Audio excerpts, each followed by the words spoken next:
ሰላም ጤና ይስጥልን የተወደዳችሁና የተከበራችሁ ውድ የቻናላችን ተከታታዮች እንዴት ናችሁልን? እግዚአብሔር ይመስገን እኔ በጣም ደህና ነኝ። የምትገኙት አራዳ ሜዳ ኦፊሻል ዩቲዩብ ገጻችን ላይ ነው። ለቻናሉ አዲስ ከሆናችሁ የዩቲዩብ ገጹን ሰብስክራይብ በማድረግና የደውል ምልክቷን በመጫን የቻናላችን ቤተሰቦች እንድትሆኑ የአክብሮት ግብዣችን ነው። እንዲሁም ደግሞ ዩቲዩብ ፕሮግራሙን ለበርካታ ተመልካቾች እንዲያደርሰው የእናንተ በብዛት ላይክ ማድረግ እጅግ በጣም ያስፈልገናል። ስለዚህ ቪዲዮውን ስትጀምሩ ላይክ እያደረጋችሁ መጀመራችሁን አስታውሱ። የአራዳ ሜዳ ኮሜንታተር ተስፋ ወርቅ ሉልሰገድ አብሬያችሁ ቆይታ አድርጋለሁ። ፈጣሪ ፈቅዶ ዛሬም ከእናንተ ከውድ አድማጮቻችን ጋር ተገናኘን። በሁለት ፕሮግራሞች ዙሪያ ከእናንተ ጋር ቆይታ እናደርጋለን። በመጀመሪያው ፕሮግራማችን ክፍል ዛሬ ምሽት የሚደረገውን የበርንሌይንና የማንቸስተር ሲቲን ጨዋታ የምንመለከተው ይሆናል ማለት ነው። እንግዲህ በሳምንቱ አጋማሽ የእንግሊዝ ፕሪሚየር ሊግ ጨዋታዎች የሚደረጉ ይሆናል ማለት ነው። ትላንትና ብራይተን ከቼልሲ ጋር ጨዋታቸውን አከናውነዋል።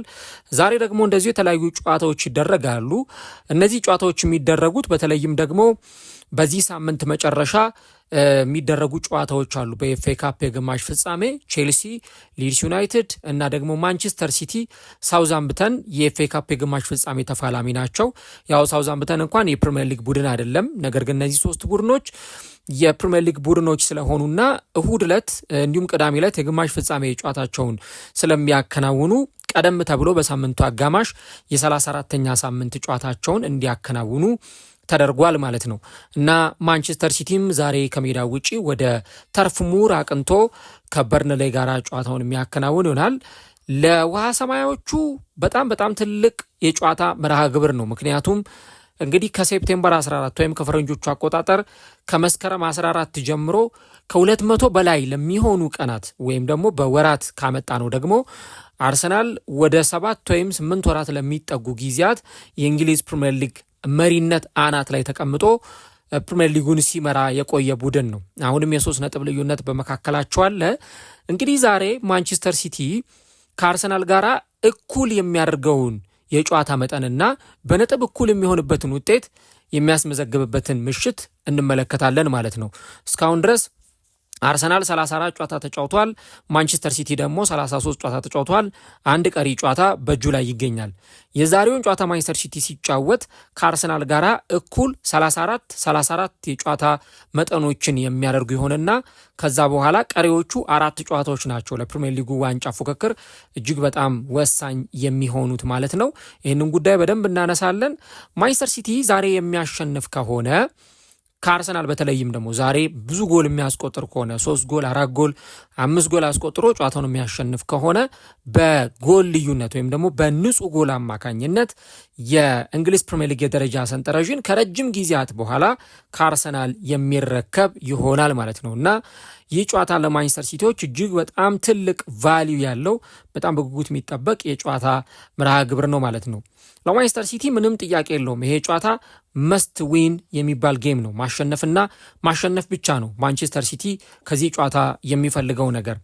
ምናልባትም አቻ ቢወጣም ከዋንጫ ፉክክሩ አይወጣም፣ ግን ደግሞ ጨዋታውን አሸንፎ ከአርሰናል ጋር በነጥብ ሌቭል ወይም ደግሞ እኩል መሆን ይፈልጋል። ለዚህ ይሄ ጨዋታ ለማንቸስተር ሲቲዎች እጅግ በጣም ወሳኝ ነው ማለት ነው። ማንቸስተር ሲቲ በአውሮፓ ቻምፒየንስ ሊግ በሪያል ማድሪድ ተሸንፎ ከውድድሩ ውጪ ከሆነ በኋላ እያሳየ ያለው ፎርም እጅግ በጣም አስገራሚ መሆኑን እየተመለከትን ነው። ከዛ በኋላ ያደረጋቸውን ተከታታይ ጨዋታዎች እያሸነፈ ነው። በካራቦ ካፕ አርሰናልን አሸንፎ ዋንጫ ወሰደ። በኤፍኤ ካፕ በሩብ ፍጻሜ እጅግ በጣም የሚያስገርም ውጤት አስመዝግቦ ያንን ጨዋታ አሸንፎ የወጣበትን የሊቨርፑልን 4-0 የተጠናቀቀውን ጨዋታ ተመልክተናል። በፕሪሚየር ሊጉ ደግሞ እንደዚሁ ቼልሲን 3-0 ያሸነፈበትና አርሰናልንም 2-1 ያሸነፈበትን ውጤት ተመልክተናል እና ማንቸስተር ሲቲ በቅርብ ያሉት 3-4 ጨዋታዎች ስንመለከት ፎርሙ እጅግ በጣም ጥሩ መሆኑን እየተመለከተን እንገኛለን ማለት ነው እና በተከታታይ ጨዋታዎች ላይ ቡድኑ እያሸነፈ መምጣቱ በዚህም ጨዋታ ላይ ከፍተኛው ግምት ለማንቸስተር ሲቲ እንዲሰጥ አድርጓል ማለት ነው እና በዚህም ጨዋታ ላይ በተለይም ደግሞ ለፔፕ ጓርዲዮላ ተጫዋቾች ይህንን ጨዋታ ማሸነፍ ቅድም እንዳልኩት ወደ ፕሪሚየር ሊጉ የደረጃ ሰንጠረዥ መሪነት እንዲመጡ ስለሚያደርጋቸው ጨዋታው ያለው ተጠባቂነት ለማንቸስተር ሲቲዎች እጅግ በጣም ከፍተኛ ነው የሚሆነው ማለት ነው። በእርግጥ ራሱ ፔፕ ጓርዲዮላም ያውቃል በተለይ ደግሞ ይህ ጨዋታ ምን ያህል ወሳኝ እንደሆነ በአመታት ውስጥ ደግሞ እዚህ 33ኛው 34ኛው ሳምንት ላይ በ2 ነጥብ በ3 ነጥብ ልዩነት መቀመጥ ከዛ በኋላ ደግሞ ያገኙትን እድል በአግባቡ መጠቀም እንዴት እንደሚቻል ፔፕ ጓርዲዮላ በደንብ አሳምሮ ያውቃል። እዚህ ቦታ ላይ ምን ማድረግ እንዳለበት በምን አይነት መንገድ ጨዋታዎችን ማሸነፍ እንደሚጠበቅበት ማለት ነውና ለተጫዋቾቹም የሚሰጠው ኮማንድ እንዲሁ ደግሞ ሜዳ ላይ የሚያሳየውን ፐርፎርማንስ ልክ ያንን አይነት ሊሆን እንደሚችልም ጭምር ነው እንግዲህ ፔፕ ጓርዲዮላ በጋዜጣዊ መግለጫም ላይ ሲናገር የነበረው ከማንቸስተር ሲቲ ተጫዋቾችም መረዳት የሚቻለው። በእርግጥ ፔፕ የስነ ልቦና ጨዋታውን ለመጫወትና ይሄ አርሰናል ላይ ጫና ለማሳደር በጋዜጣዊ መግለጫ ላይ ሲሞክር ነበረ። አርሰናል ሻምፒዮን ይሆናል፣ የሊጉ መሪ አርሰናል ነው እና በዚህ ሁኔታ አርሰናል ሻምፒዮን የሚሆንበት እድል አለ የምን አይነት ሀሳብ ሰጥቷል። እና ከዛ በተጨማሪ ግን ነጥብ እንድንጥል ሊጉ አይፈቅድልንም፣ ነጥብ ከጣልን ለማገገም አስቸጋሪ ነው የሚል ሀሳብ አንስቷል በጋዜጣዊ መግለጫው ላይ። እና ተጋጣሚው ማንም ይሁን ማን ነጥብ መጣል በፍጹም በዚህ ከዚህ በኋላ በሚመጡት ጨዋታዎች ላይ ለማንቸስተር ሲቲም ለአርሰናልም የሚፈቀድ ነገር አይደለም።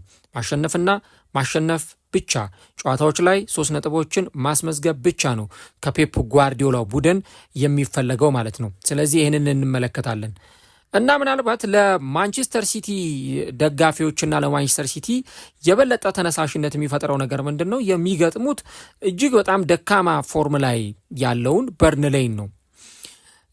ከፌብሩዋሪ 2018 ወይም ደግሞ ከየካቲት 2018 ጀምሮ ባሉት ወደ 6 እና 7 የሚደርሱ ዓመታት በተደረጉ ተከታታይ ጨዋታዎች በርንሌይ ማንቸስተር ሲቲ ማሸነፍ አልቻለም። 14 ጊዜ ማንቸስተር ሲቲ በርንሌይን አሸንፏል እና እዚህ ጨዋታ ላይም ማንቸስተር ሲቲ በርንሌይን እንደውም በሰፋ የጎል ልዩነት ሁሉ ሊያሸንፍ እንደሚችል ነው የሚገመተው።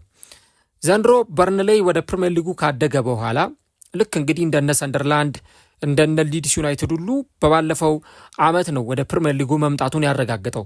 ነገር ግን ወደ ፕሪሚየር ሊጉ ከመጣ በኋላ የበርንሌይ ፎርም እጅግ በጣም ደካማ የሚባል መሆኑን እየተመለከትን ነው። ምናልባት በወረቀት ደረጃ እና ሜዳ ላይ በሚያሳዩት ፐርፎርማንስ ደረጃ ከተመለከት ነው ስፔሻሊ ከወልቭስ በመቀጠል በሊጉ እጅግ በጣም ደካማው ቡድን በርንሌይ መሆኑን እየተመለከትን ነው። በርንሌይ እንግዲህ ቶሎ ወደ ፕሪሚየር ሊጉ እየመጣ ነው። ከ2 ዓመት በፊትም እንደዚሁ ወደ ፕሪሚየር ሊጉ መጥተው ነበረ። ቪንሰንት ኮምፓኒ የአሁኑ የባየር ሚዩኒክ አሰልጣኝ በርንሌይን ተረክቦ ቡድኑን ወደ ፕሪሚየር ሊግ አሳድጎት ነበረ። ግን ጥሩ እግር ኳስ ይጫወታሉ። ይሄ ድሮ በሲያን ዳይች የምናውቀውን በቃ በጣም ዘግተው ፓርኪንግ ዘባስ አጥር ሰርተው የሚጫወቱበት ሁኔታ አልነበረም። በጣም የሚያዝናና እግር ኳስ የሚጫወቱ ጥሩ ባለክህሎት ተጫዋቾች በስብስባቸው ውስጥ የሚገኙ ነበረ እና ያንን በርንሌይ ከዛ በኋላ ግን ሜዳ ላይ ስናየው ቡድኑን አልጠቀመውም። ቀጥታ ቡድኑ ወደ ሻምፒዮንሺፕ ነበረ የወረደው። ያው የብዙ ቡድኖች ችግር ምንድን ነው? ወደ ሻምፒዮንሺፕ እያሉ የሚጫወቱትን አጫወት ነው ፕሪሚየር ሊግ ላይ ይዘው የሚመጡት። ለዚህ ደግሞ ማሳያው አምና ፕሪሚየር ሊግ ላይ የነበረውን የሩዘል ማርቲንን ያ በጣም ጥሩ የሚያጠቃውን እነ ታይለር ዲብሊንግ ያሉበትን ስብስብ ማየት ይቻላል። የነ ሌስተር ሲቲን መመልከት ይቻላል። አሁን ሌስተር ሲቲ ከ10 ዓመታት በፊት ፕሪሚየር ሊግ ያሸነፈው ቡድን ከ10 ዓመታት በኋላ ወደ ሻምፒዮንሺፕ ሲወርድ ሲመጣ ቆየ። አሁን ጭራሽ ደግሞ ወደ ሊግ ዋን ሁሉ ለመውረድ የተገደደ ቡድን ሆኗል እና በርንሌም ጋር ያንን አይነት እግር ኳስ ያንን አይነት አጫወት ነው የምንመለከተው። ምናልባት ጥሩ ማጥቃት የሚችሉ እንደነ ዣይደን አንቶኒ ወይ ደግሞ እንደነ ሃኒባል ሜዤብሪ አይነት በጣም ጥሩ አቅም ያላቸው ተጫዋቾች በስብስባቸው ውስጥ ይገኛሉ። ግን ደግሞ ቅድም እንዳልኩት ቡድኑ ይሄ ያንን ሻምፒዮንሺፕ እያለ ይጫወት የነበረውን አጫወት ይዞት ነው የመጣው። ምንም አዳፕት ለማድረግ አልሞከረም። ፓርከር የቡድኑ አሰልጣኝ ፕሪሚየር ሊጉ ምን ይፈልጋል፣ በተለይ ደግሞ ምን አይነት ነገሮች ላይ ትኩረት ማድረግ አለብን። ኢቨን ሰንደርላንድ እኮ ወደ ፕሪሚየር ሊጉ ሲመጣ ከ15 ከ16 በላይ ተጫዋቾችን አስፈርሞ ነው ወደ ፕሪሚየር ሊጉ ሲዝን የመጣው። ያ ማለት መውረድን አቮይድ ለማድረግ ያሰቡት ነገር ነበረ። ለእነሱ ግን ተሳክቶላቸዋል። ለአለመውረድ የሚጫወት ቡድን ሆኖ አይደለም ሰንደርላንድ የመጣው፣ ጭራሽ የሚድ ቴብል ቡድን ወይም ደግሞ የሰንጠረዡ አጋማሽ ቡድን ሆኖ ነው የመጣው። እነ ቼልሲን ሲያሸንፍ እና አርሰናልን ነጥብ ሲያስጥሉሉ ተመልክተናል። እና በርንሌይ ግን ያንን ነገር የሚያደርግ ቡድን ሆኖ አልተመለከት ነው። ተከታታይ ጨዋታዎችም ላይ ስናይ በኖቲንግሃም ፎረስት 4-1፣ በብራይተን ኤንድ ሆቭ አልቢየን 2-0፣ በፉልሃም 3-1፣ በኤቨርተን 2-0፣ በብሬንትፎርድ 4-3 የተሸነፉባቸው ጨዋታዎች አሉ እና ምናልባት በቅርቡ እንደ ጥሩ ውጤት አስመዘገቡ ብለን ካልን ከቼልሲ ጋር 1-1 የተለያዩበት እና ከቦርንመዝ ጋር 0-0 የተለያዩበትን ጨዋታ ነው ልናነሳ የምንችለው። ከዛ መጨረሻ ጊዜ እንግዲህ ክለቡ ያሸነፈው በፌብሩዋሪ 11 ክሪስታል ፓላስን 3-2 ባሸነፉበት ጨዋታ ነው። ስለዚህ ቡድኑ ከድል በጣም እየተራራቀ መጥቷል እና በዚህ ጨዋታ ላይ በርንሌይ ያንን የተለመደው ደካማ ፐርፎርማንሱን ሊያሳይ ይችላል። ግን ደግሞ ለበርንሌይ ዱ ኦር ዳይ የሚባል ጨዋታ ነው። አሁን በርንሌይ ከዚህ በኋላ 5 ጨዋታዎች ይቀሩታል። 5 ጨዋታዎች ይቀሩታል። በ5 ጨዋታ 15 ነጥቦችን ማግኘት ይችላል። ቀሪዎቹን ጨዋታዎች ማሸነፍ የሚችል ከሆነ እንደው ከ5ቱ 4ቱን እንኳን ቢያሸንፍ 32 ነጥብ መግባት ይችላል እና ለመውረድ ያለው እድል ለመትረፍ ያለው እድል 1% ብቻ ነው። ክለቡ ዛሬ የሚሸነፍ ከሆነና ከዛ በኋላ በቀጣይ ቶተንሃም ወይ ዌስትሃም ጨዋታቸውን የሚያሸንፉ ከሆነ በርንሌይ መውረዱን ያረጋግጣል። ስለዚህ መውረዱን ላለማረጋገጥ ነው ዛሬ ወሳኝ ጨዋታቸውን በርንሌዮች የሚያከናውኑት። ምንም እንኳን ጨዋታውን በሜዳቸው ነው የሚያከናውኑት፣ የሜዳቸው አድቫንቴጅ አላቸው፣ ግልጽ ነው። ያን ነገር እንመለከታለን። ግን ከዛም ነገር በላይ ደግሞ ቅድም እንዳልኩት የሚገጥሙት ማንቸስተር ሲቲን መሆኑ ነው የከፋ የሚሆነው። ከዚህ በኋላ ያው ከአርሰናል ጋር ሲጫወቱ ለነገሩ ልንመለከት እንችላለን እና ተርፍ ሞር ላይ ዛሬ መውረዳቸውን ወይ የሚያረጋግጡበት ወይ ደግሞ ለመትረፍ ያላቸውን ጭላንጭል ተስፋ የሚጠቀሙበት ይሆናል ተብሎ ይጠበቃልና በተለይ ደግሞ በዚህ ቡድን ውስጥ ያሉ ተጫዋቾች ያላቸውን ሁሉ ሰጥተው የሚጫወቱበት ነው። ደግሞ ጨዋታውም የሆነ አይነት የፉክክር መንፈስ ሊኖረው ይችላል። ለዋንጫ የሚጫወተው ማንቸስተር ሲቲ ለአለመውረድ የሚጫወተውን በጣም በከፍተኛ ባትል ውስጥ የሚገኘውን በርንሌይን ሲገጥም ምን አይነት ጨዋታ ሊሆን እንደሚችል እንግዲህ ማሰብ ነውና ይህንን ልንመለከት እንችላለን።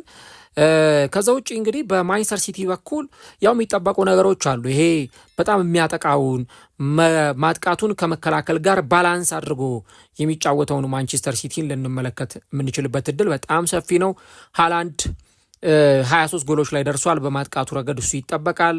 ቼርኪ ነው፣ ምንም ጥያቄ የለውም። አሲስት በማድረግ ጎሎችን በማስቆጠር ያው በየጨዋታው እንደምታዩት ለምሳሌ ቼርኪ በቼልሲ ጨዋታ ላይ አሲስቶች አድርጓል። የአርሰናሉ ጨዋታ ላይ ደግሞ ጎል ያስቆጥሯል።